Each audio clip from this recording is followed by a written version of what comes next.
Waskaigan. So my name is Michelle Nevadomi. I am honored to be here with Tim, who is from Manitoba, and he's going to speak in a couple of moments.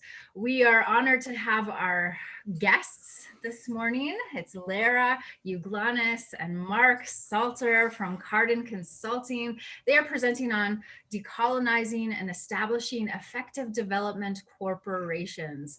So I got to listen to these two amazing speakers on Tuesday. So it's really good information. We're just so honored that they're able to join us and pass on their knowledge from their education, from their experience, and their work that they do with communities. So welcome, welcome. We are glad that you are here. You're joining the Manitoba Links to Learning Can Do webinar. So a couple of things, there will be an opportunity for questions or comments afterwards, but I know these two don't mind you asking questions throughout. So whether you put a question in that chat box or maybe put your hand up, your comments, your voice is really welcome here in this morning's discussion. I'm really excited to announce this bit. So if you fill out an evaluation after today's workshop, I believe one of the ladies will be sending you the link to that. Your name will be entered to win a $400, let me say that again, a $400 Visa gift card, and two people will be drawn, two names will be drawn this week. So that's in your best interest to lend your voice, fill out that evaluation. We'd love to hear from you. So I'm going to pass it off to Tim as he's going to introduce himself and our speakers. Thank you, Michelle. Good morning, everyone. My name is Tim Daniels. I'm calling in today from Kishkimakoa, Manitoba. That's the Long Plain First Nation here in Treaty 1 territory. Very pleased to see you again this morning, and thank you for joining us for this webinar. And good morning to all. Daryl, hi Daryl. I know Daryl. Daryl's from the Pasquat Cree Nation. Good to see you here, Daryl. I'll introduce our speakers from Cardin Consulting.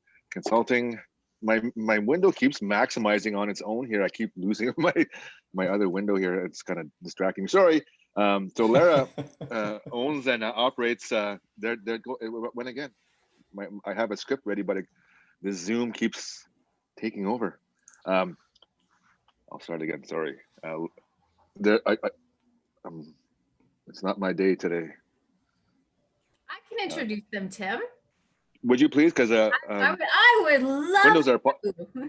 It's doing it again. Practically family with Can Do now. All right, so Laara Euglon, she has a master's degree from Royal Roads University and was awarded the Royal Roads University Founders Award. She has completed the Justice Institute Conflict Resolution and Negotiation course and is a CTT certified consultant and is a member of the Council of Native Development Officers. She also is a member of the New Relationship Trust Economic Development Support Team. That was a lot to say. So all you need to know from that is this woman is well-versed, well-skilled, well-experienced, and we are just very lucky and fortunate and blessed to have her share some of her knowledge this morning. Mark Salter, he had joined Laara in the Cardin Consulting in the summer of 2017 as a business and a life partner. Mark has worked with the Sanghees Nation to achieve their goals of developing successful intergovernmental partnerships and has worked with First Nations in Ontario and gained more than 10 years experience in working with and for First Nations. Mark has a deep level of respect for First Nations and possesses a wide variety of skills that has helped him develop intergovernmental partnerships. So these two are the dynamic duo that they're going to bring their voice, they're going to lend their voice to this conversation this morning. So welcome. We are honored you are here. Thank you. Good morning. Ahadala Isis Aknans Akde Gudne Lagan. My name is Laara Euglanas. What I was saying just now in Haida is thank you, good people, for being here today. I am, my Haida name is Gunkayas from Euglanas clan of the Haida Nation. We are going to be going over a short workshop today on decolonizing and established effective development corporations, and I will let Mark introduce himself. Haishka, OCM Nishkwelakwa. Greetings to all honored guests in Lekwungen. I'm Mark Salter, born and raised Vancouver Island, and the indigenous language of the Lekwungen people is how I greeted you this morning. We're welcoming you here today from the North Shore Studios from the Slittatoth territory, from Cardin Consulting, and we are honored to be working and living amongst the Slittatoth, Musqueam, and Squamish nations here in the North Shores of Vancouver. Haishka. And thank you for our wonderful welcome and opening, Michelle. And we were just wondering if you could just say a couple of words for an opening prayer for us to start in a good way. Yeah, my honor. Creator, we give you thanks for the gift of another day, another opportunity to learn, to live well, to walk in humility and courage and love. So we give you thanks for this gift as that sun rises in the east, that it's a reminder that we walk not alone. So we think of all of our relations. We think of our blood relatives, our family, our chosen family. We think of the animals, the birds. We thank you for the sacred waters and Mother Earth. We give thanks for the gift of another day. Aye. Thank you. So today we're going to be talking about a few key contributing pieces around how we establish and reestablish development corporations effectively in our experience and in our research. But we want to share with you our approach and our basic belief and idea around, you can go on, around our approach and our understanding to colonization. So we're going to go over all of these things today in a relatively fast order, and then we will have a Q&A period at the end. But what we will do is talk about, and our contact information is here, and at the end, if you need to or want to write it down, we are happy to serve you that way as well through direct communication by email, but we could also answer questions live.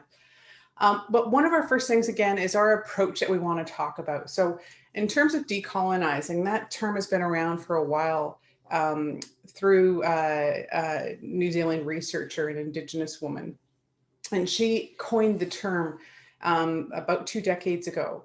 And it has become synonymous with a resistance. But that revolution for us, for me in particular, I see as a revolution from within in terms of being truly self-determined. By instead of looking at it from a decolonizing to take away component, I like thinking of it as a strengths-based approach. And I've talked about this with some other researchers, and there's a bit of a difference in terms of how we approach to get to the same place. But in my belief that we have that ability to be truly self-determined and to take a look at those things and how we exist in the world, by taking a look at our perceptions and understandings and our worldview of who we are, about questioning ourselves and the world around us. So looking at the systems and the colonial systems that we live within, and then also taking a look at who we were prior to colonization, to not just help us to survive, but to thrive, because I don't accept the bare sustenance that's in the Canadian legal system, that we were barely subsisting. We thrived, or else we wouldn't be here for so long. So by contrast, we were here for 15,000 years. So the past 150 years of colonization allows us to put into perspective the strength and wisdom of our traditional ways that kept us thriving for that long. And when we take a look at all of that together, we can then make some knowledge-based decisions on who we want to be in the world and what kind of world we want to help co-create for our people today and future generations. And then we need to live that plan. So for us, this is how we approach. For me, this is how I approach taking a look at decolonizing our development corporations. So what we are going to share with you is our experience from our research, as well as our experience working with First Nations and community. The Western formula for corporations, the vast majority of lawyers are hired to assist with setting up First Nations Dev Corps, are not Indigenous and have little experience working with First Nations by setting up a Dev Corps or having understandings of the history of the shareholder primacy, which is where corporations are set today. As a result of this failed premise, most of the First Nations development corporations are established utilizing a Western legal off-the-shelf template built around the idea of a shareholder primacy. And we're going to talk more about that. The Western template for standard corporations includes board accountability only for the shareholders, known as the shareholder primacy, which was invented back in 1932 at the end of the Great Depression as a way to encourage private sector to take more risks and remove the responsibility of corporations to be responsible to local communities. Previously to that, they had been very much so. This decision coincided with a greater deregulation by governments.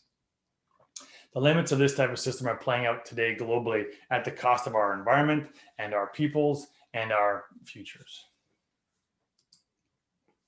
So that's again looking at the world around us.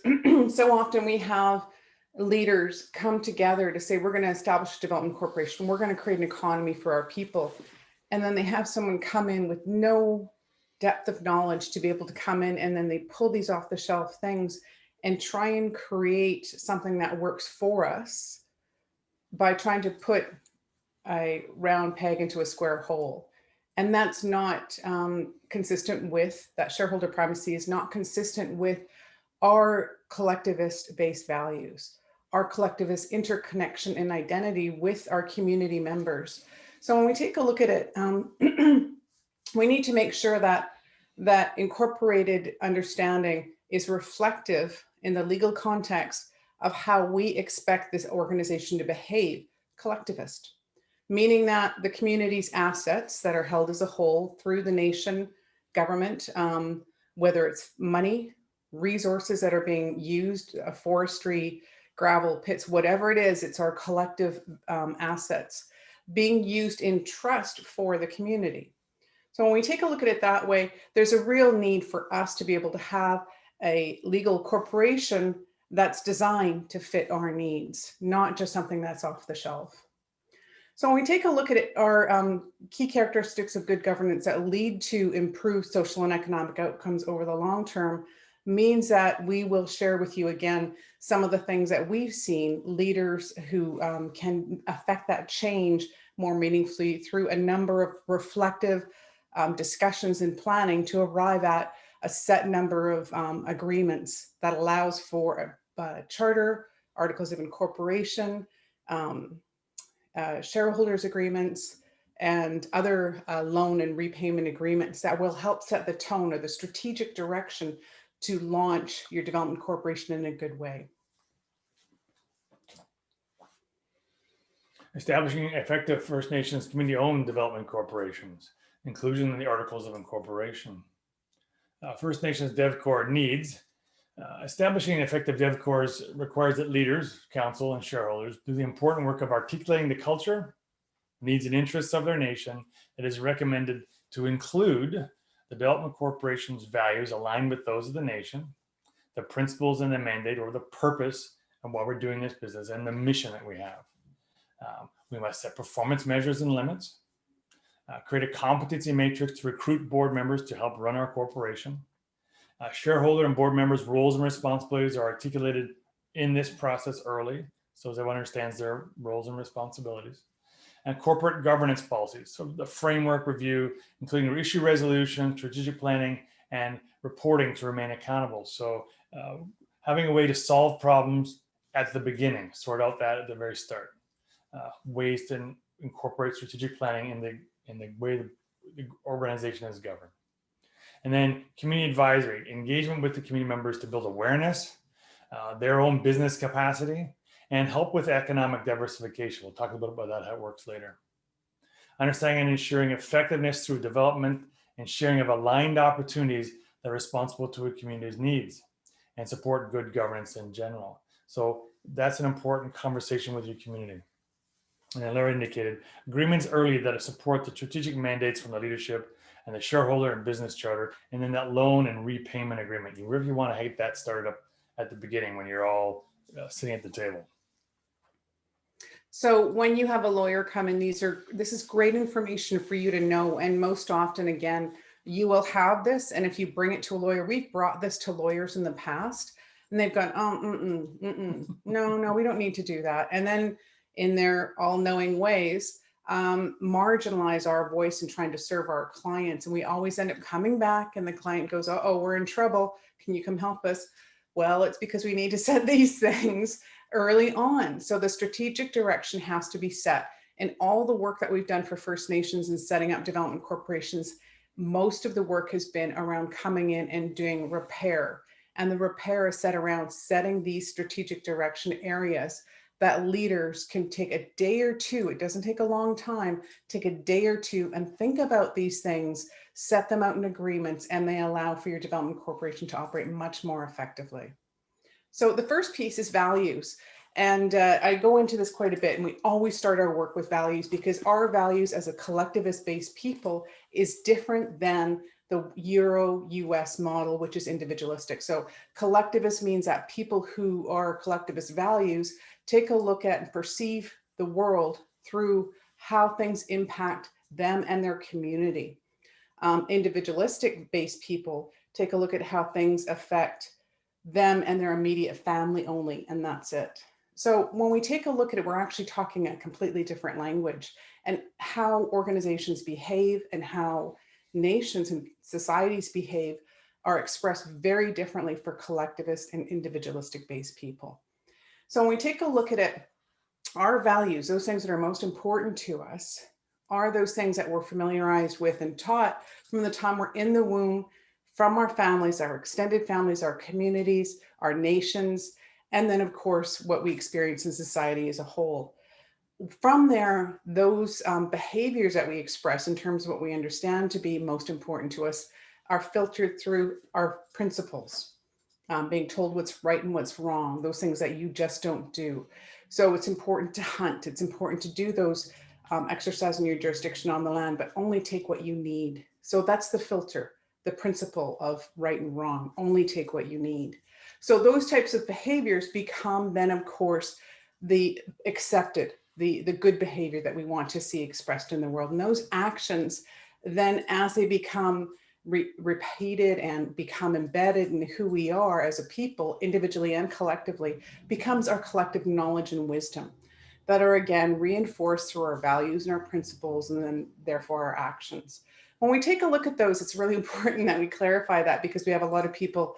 I have a CTT level 2, which is a values-based training piece that I did from an international study based in the UK for corporations. And it's really important to be clear on what values are. And that is, again, as simple as anything that's most important to us. And the principles are the filters of right and wrong. When we take a look at it, we've had a lot of people over years. And when I first started doing this work 25 years ago, I remember an INAC officer telling me, business is business is business. I get so tired of people telling me that First Nations business is different.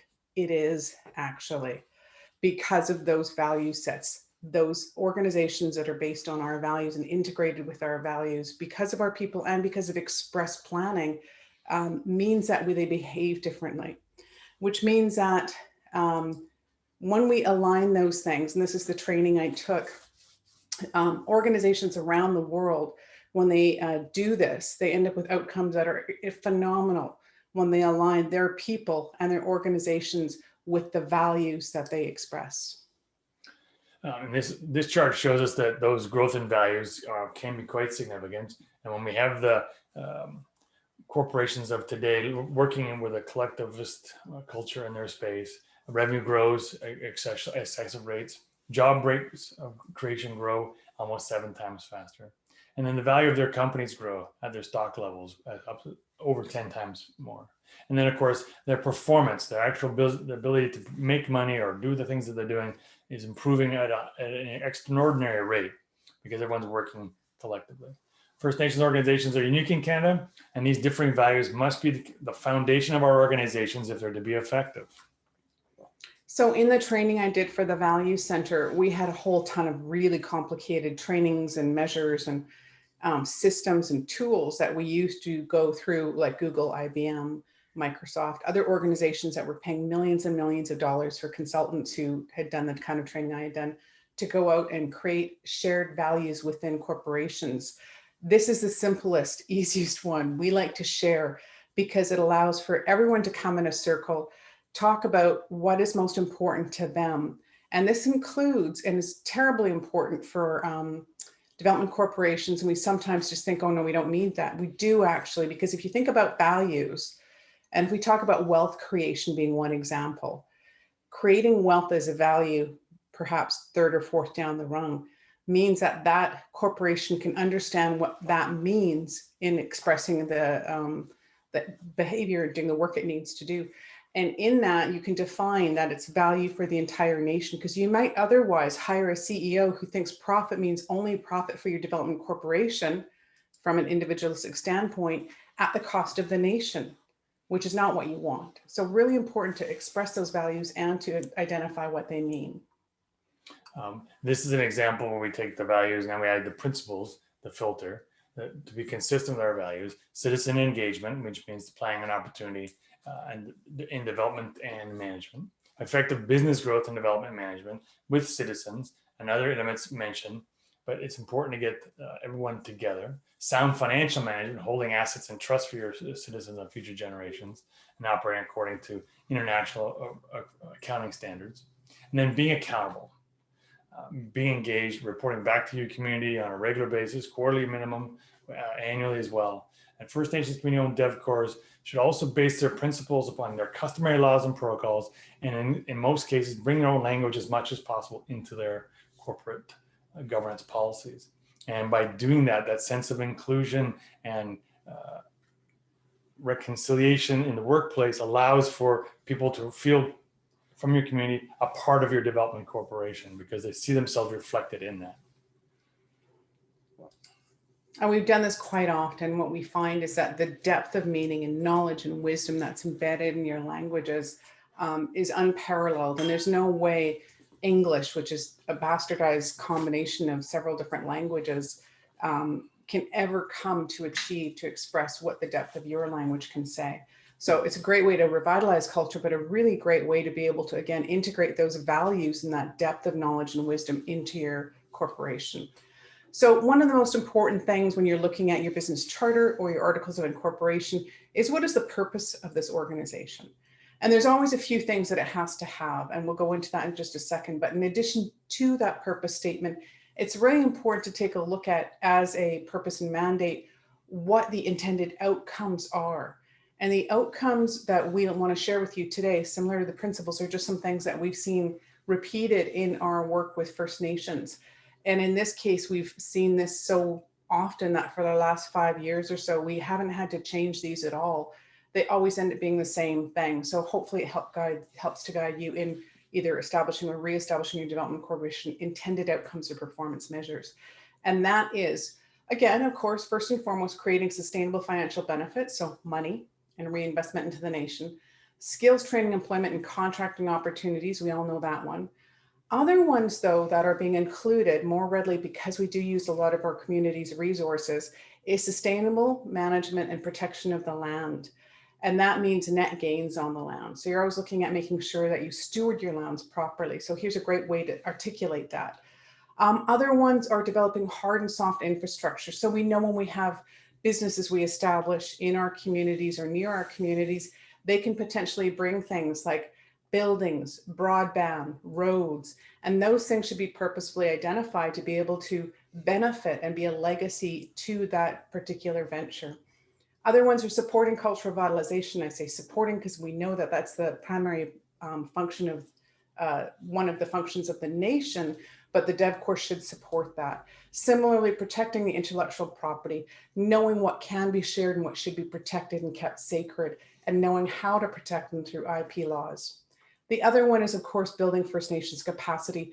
And this is a huge one we'll talk about as well, including not only understanding your development corporation's purpose, intended outcomes, but what's happening in the industry. What are the opportunities? Where should they go get training now? What kind of small businesses can they open? How can you support them to open a small business and create a diversified economy as a result?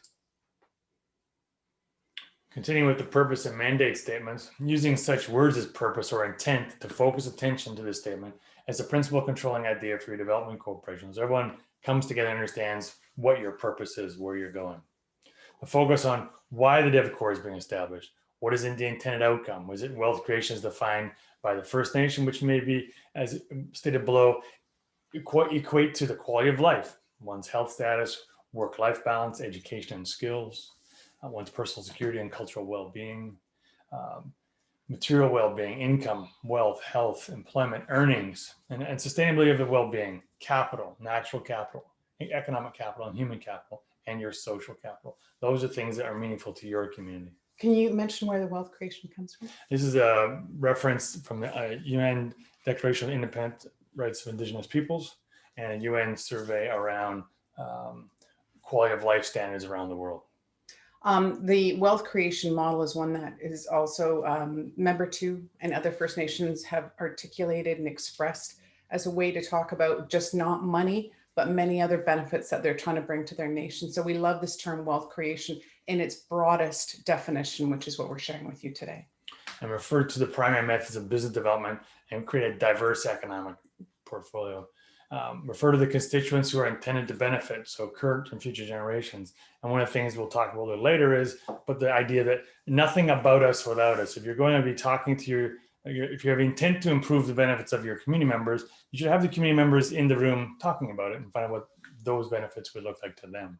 And that holds true for other parts of your organization. Ideally, the entire purpose statement is in your own language, which is, however, English is necessary, but don't necessarily make it the first. If you need to do a translation, put it afterwards.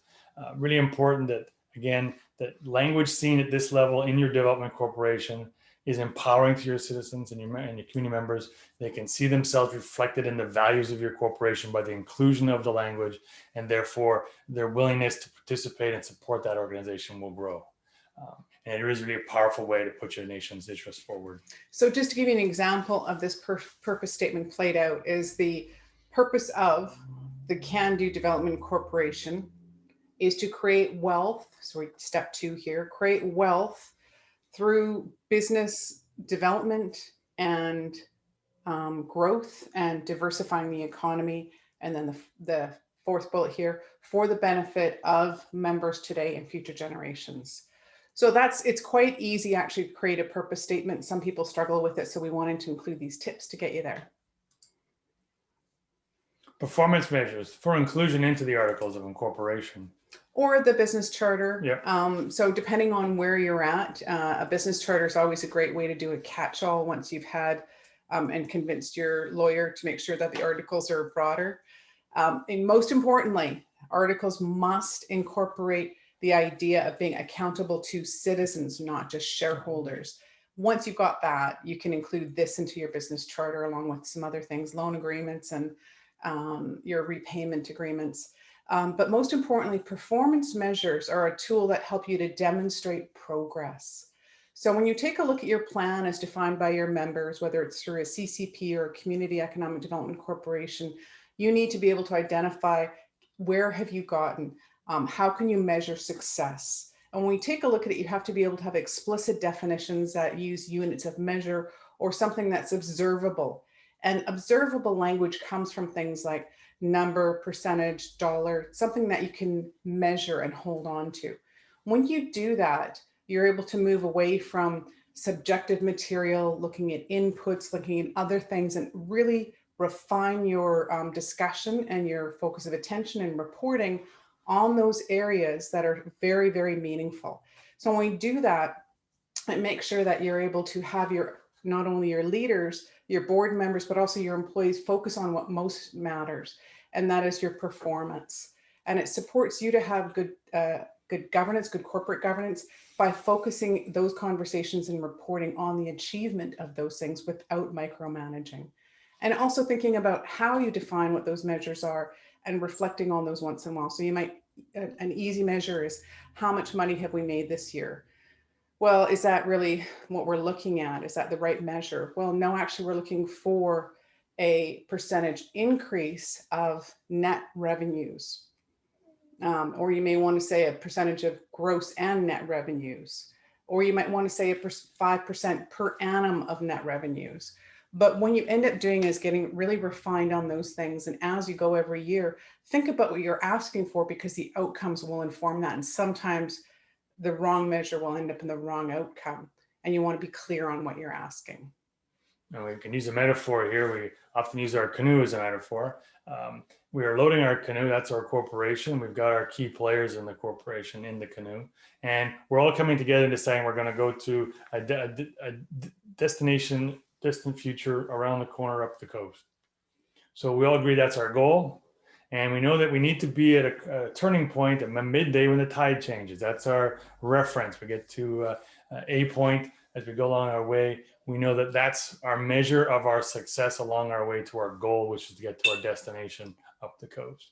We're not in the stern of the canoe. We're not managing the stroke rate or the style that each of the pullers is using to get us along that way. That's not the responsibility of the stern's person. Their job is to steer our vessel, get us to the corner, and move us along. Everyone knows when they reach to that milestone we've all agreed upon, and that's the A point that we're going to turn on before the tide. So those are really graphic examples of how to accurately measure your success and progress along your journey by agreeing on those destinations or those targets, milestones that are not subjective. So we can all agree on them, and it doesn't matter how or what we do to get them that way. We're not going to be worrying about our style necessarily. And in that example, your policies will tell the employees how to do their stroke. Yeah. All those different things that make them a good team. And your job as the leader is to provide that higher level direction. Yeah. So when we take a look at performance and control measures, as Mark was demonstrating in your canoe metaphor up the river or down the river, what you can do is you can actually get into micromanaging really easily. As a leader at the shareholder, board, or management level, you can really get your hands into a lot of things that aren't your business. So staying within your area of responsibility, and we like using that word rather than power or authority, because that's a very Western way of looking at things. But when we take a look at our area of responsibility, staying within that scope of your responsibility requires a lot of discipline, because you can get into a lot of things. So you have to control what you must, not everything you can. So the focus of leaders, again, shareholder, board, and management, is to take a look at and support the strategic direction set through policies, procedures, and those types of agreements that we set out.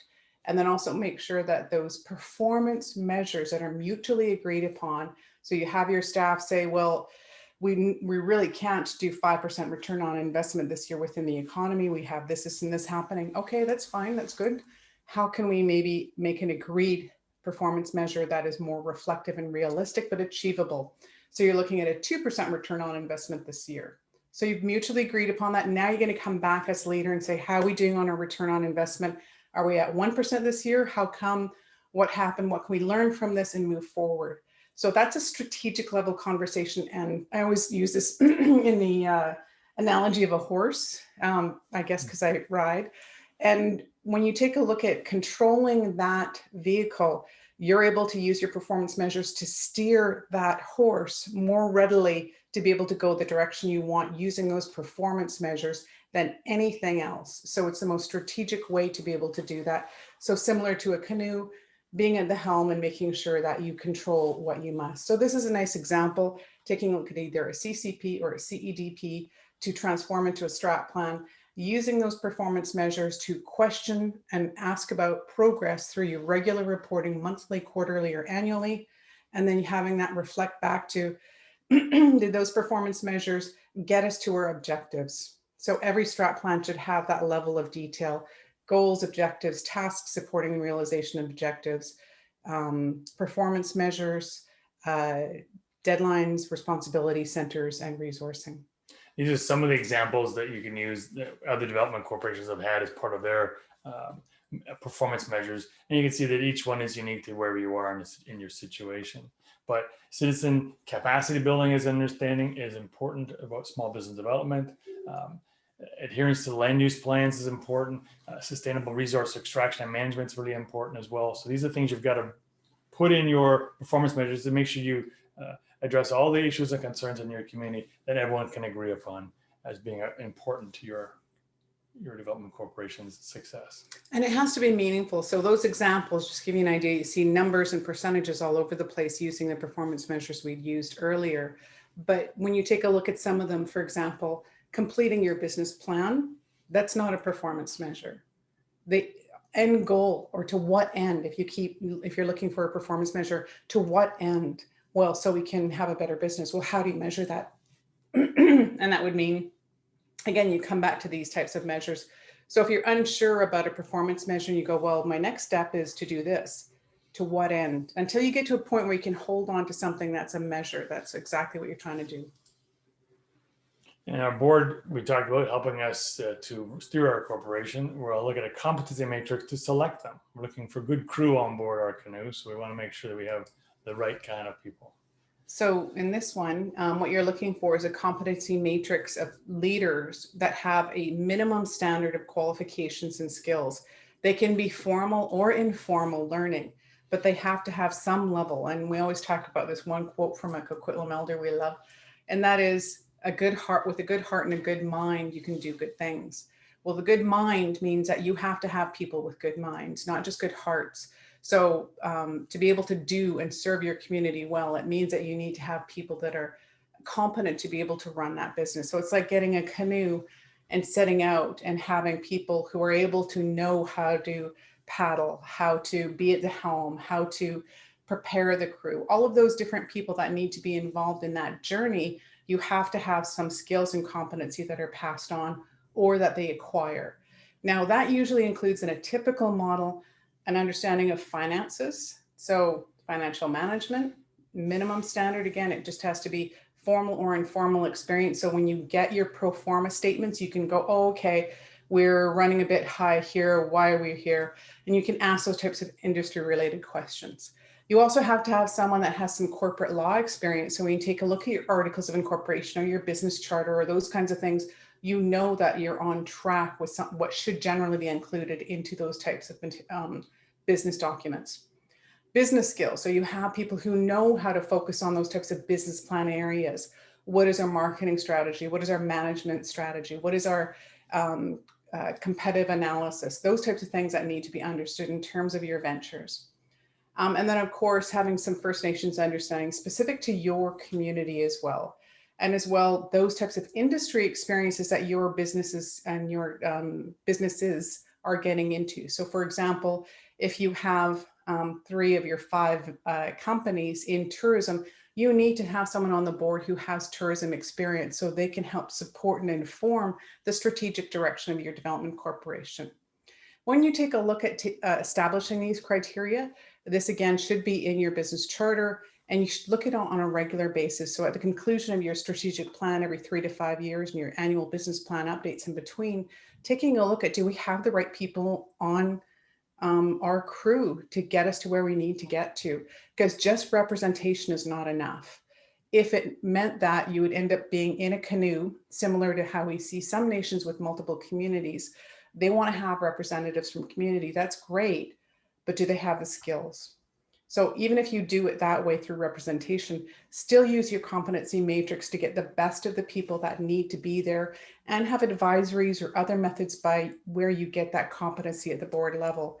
But because at the end of the day, you don't want to have a canoe sitting on, invest all that money to have a canoe to sit on the waterfront and just sit there, because it's really a lot of waste of time and energy that could be put elsewhere unless you want to do it right, which means you have to have the right people. Shareholder and the board's roles and responsibilities. Now you've selected these board members. Now we're going to make sure that they understand what their roles and responsibilities are. The shareholder roles and responsibilities: set the strategic direction of the development corporation through an expanded legal documents, articles of incorporation, shareholder agreement, or business charter. Establishing the values and principles of the DevCorp, the purpose and scope, and establishing a board selection criteria and for legal appointments.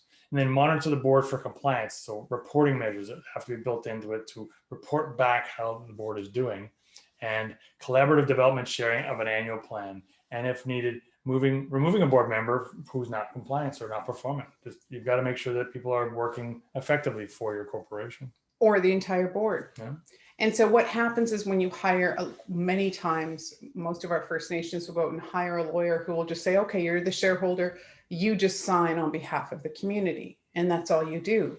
Well, that's not actually not it. For a DevCor to work properly, the shareholder should do all of these things. So a lot of people think that the shareholder has this just very small role to play, and they just sign the documents and they never have to report to community. And even though their legal documents say that they are the only ones that benefit or receive information, they don't put the need to be able to report to community or engage community as a part of it. So with this narrow field of Western approach, you end up losing out on all these responsibilities that your shareholders or your council usually have in relating to setting up a development corporation properly. When it's done, when we've had a chance to do it with leaders, again, 1 or 2 days, we're able to get all this information articulated. It makes a world of difference because the shareholders now are empowered to understand their responsibilities more clearly. Everything we're sharing today, including monitoring performance, and then pulling the board, individual or collective, if needed, if they're not doing their job. And that board then has responsibilities for establishing a mission statement, establishing good corporate governance with policies and practices, including direction reporting requirements, and align those set by the shareholders, hiring the senior manager, and then monitoring performance through the senior manager of their operational policies and the community economic development plan performance measures, and then report back. And you'll see the chart on the right shows the roll up to that: citizens, to shareholders, to board, through the CEO, to the operations. And it's all connected in that particular order. So another key piece is, again, establishing good corporate governance, and that's usually from shareholders directly to the board to say, establish comprehensive governance policies. And the reason we have this slide is to show that as you develop organizational capacity, including corporate governance policies, what you're doing is creating policies. And every single time you see something where an individual activity has to happen, and it may occur again, write down a policy and procedure for it. Because at the end of the day, you end up with having a safety net, a clear articulation of what has to be done and how it's done in a very proactive way. So when you're in those emergency situations, you can make better decisions. And that means that you have these repeatable processes, instilled organizational capacity, and a movement towards continuous improvement if that's maintained as a habit. So the governance policies we're going to show you really quickly is the template that we use. That includes looking at how the internal workings of the board occur. And there's a huge, huge range of policies related to that ensure that the board operates effectively. And it looks like a lot, but whenever any one of those are missing, we get called up and there's problems. Well, it's because you missed this policy. So really important to get those done ahead of time. It looks like a lot, but again, it's really a legacy as well as a safety net to make sure you have that proactive thinking ahead of time. And this is a relationship to the senior manager. Again, quite a large swath of policies that basically set the tone of how operations is going to operate. And that's, again, a bit of higher level. And then the relationship between the board, shareholders, and citizens. So we always include citizens in there, again, making sure it's not only in the articles of incorporation, your legal agreements, but also directly in your governance policies and in your operations, that meaningful engagement happens with citizens. And then finally, strategic planning and reporting. So strategic planning, articulating how it should happen, not only with all the various levels of parties involved, their responsibilities, but how it should happen in engaging your community, specifically what works well for your community in terms of engaging them. And then of course, reporting back. So how do you bring together community? And further to that, we bring community in at a different level. We have the advisory committee, and that often is a community advisory committee. As a community-owned DevCor, the community advisory committee is an excellent method to build capacity for the membership, support small business development and economic diversification. And that comes from the community members understanding what your corporation is doing and how they can be a part of that. And perhaps, as we've seen in some DevCors, the primary DevCor is the logging operation to which they had to make some roads. So one of their community members got into the road making business. So therefore now, as the logging industry is passing down its primacy in that community, they've got members who can build roads, do general service contracting, and can then become infrastructure support individuals in their own community. So that's a way that the DevCor helps support that leapfrogging going forward. The community advisory terms of reference is recommended and set by the shareholders and supported by the board. and should include a standard code of conduct and conflict of interest, again, to sort out the problems early, and clearly state the purpose of the group. They're not a decision-making body, and what resources that's available to them by way of honorary or meeting space, and get that up front, and then have an obligation for them to report back on an annual basis, so to ensure that they're being effective as well. So everyone's going in a complete circle with information.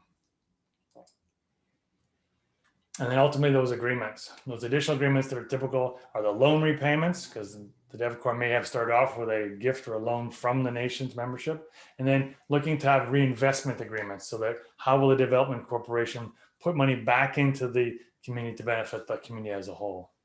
And finally, I'll let Laara pick up the last hat here on this one here. So when you take a look at a shareholder serving as a council member, as well as being really, really clear on what hat you're wearing. Quite often you'll have people with 3 hats, for example, a shareholder is a council member, but also a community member. And having that discipline to know, again, what is their responsibility for each area, because you can't have a shareholder who's the highest level of leadership in terms of making sure that this moves forward, confuse both management and the board and staff by expressing an idea that is around them as a citizen, and then confusing how things should work. So that discipline is required at the highest level from the shareholders to demonstrate and role model, making sure they know what hat they're wearing and what responsibilities are associated with that hat. So I'm taking off my hat as a shareholder and I'm going to speak as a council member. And I'm going to assume a different set of responsibilities here for a moment and speak from that perspective. So going back and forth, but knowing those responsibilities that are attached. Okay. So we are at the last few minutes. We wanted to leave some time for questions and answers. We know that was a lot of information, and I believe that our people are really smart. And when we share this kind of information, that you may not remember all of it consciously, but you will remember it subconsciously. And in your workings, you might go, oh, hold on, I think we need something else here. And you will get to that point of raising that important conversation. So trust yourself, we trust you to be able to do all of that, but go back, you will have a copy of this PowerPoint, and you do have our contact information for any questions and answers that we may have after. But right now we want to hear from you and see if there's anything you have in terms of questions, or how was it today's session for you? Did we serve you well? Justin, can you put the gallery on? Thank you for your wealth of knowledge that you covered a lot of ground, really good information, stemming from values to leadership, to the board matrix, to having an advisory council, and you were very clear and concise in some of the pieces that, we as organizations or nations need to look at. So kind of peeling back that layer.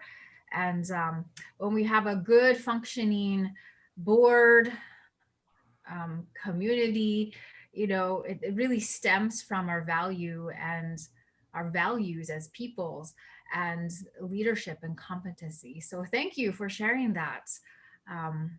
Is there any other comments or questions? I'd love to hear from you. Good morning, Daryl. Good morning, everybody. How are you doing? Where are you calling us from, Daryl? I am calling from Opaskwayak Cree Nation in northern Manitoba with about 3 feet of snow here. Well, we have to go 1,000 feet up back of the mountain behind us to get to any kind of snow. So we appreciate you sharing that with us this morning.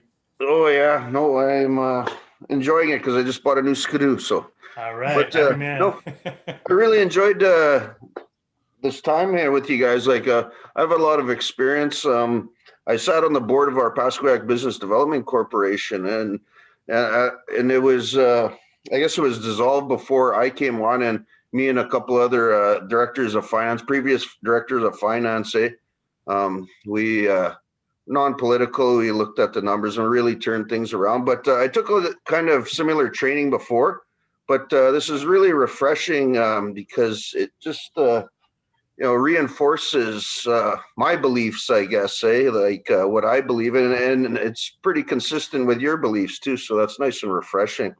And it's always good to be learning too, so I thank you for that. And it's also great networking, so appreciate meeting all of you. Thank you. You too, sir. Enjoy your new snow machine. Oh, I will. Thanks for the question, Daryl. Comments? And where do we have Lee calling us from this morning? Pasquick also. Oh, all right.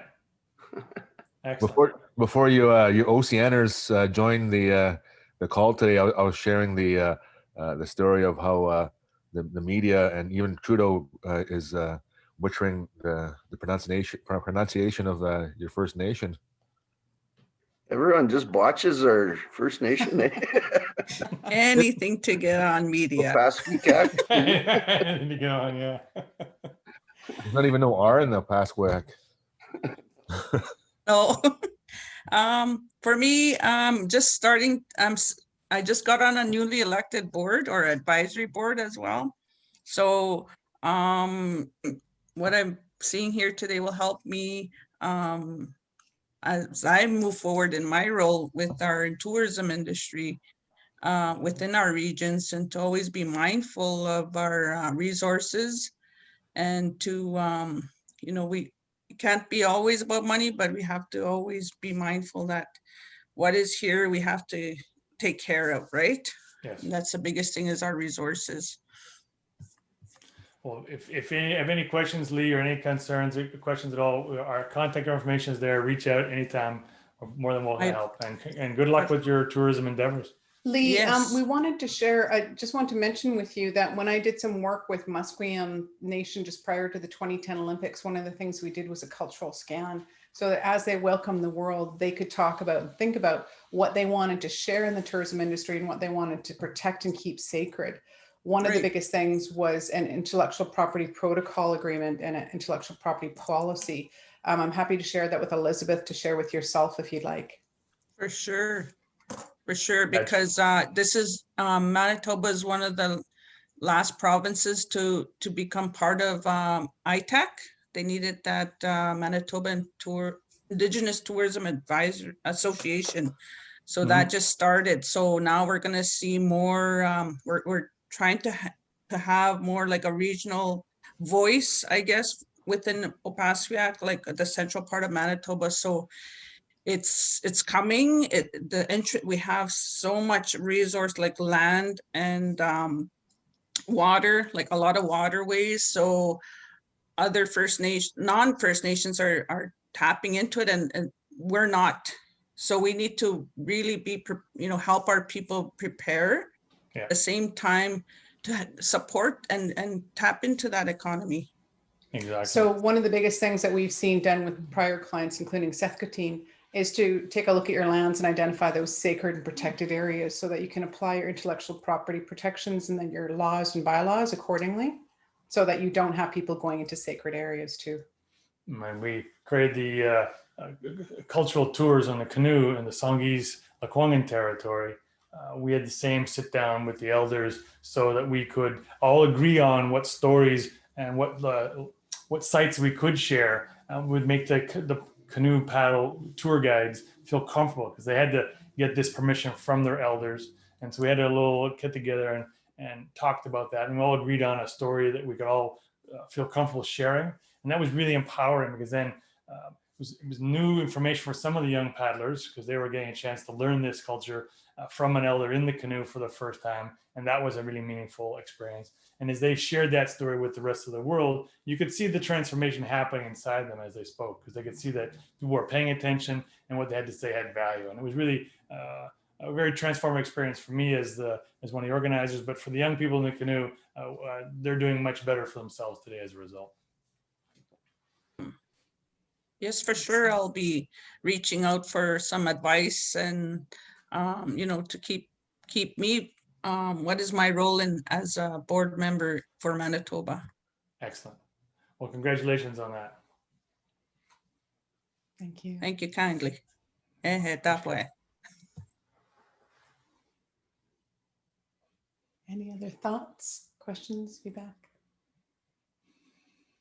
Excellent. Okay, so our timing was good today. Sometimes we talk a little too long, but I blame that on my Haida DNA. Thank you so much. I'm wondering if, Michelle, would you be able to help us up with a closing prayer to send us off in a good way? Absolutely. It's my honor. I just also want to thank our guests for being here this morning. I love when connections and those little stories are shared. So thank you so much for being here. As we go along our day, maybe you take a moment and just breathe in this good air, breathe in the gifts of Creator, water, the air, the lands, people, community, the teachings that might come across your way.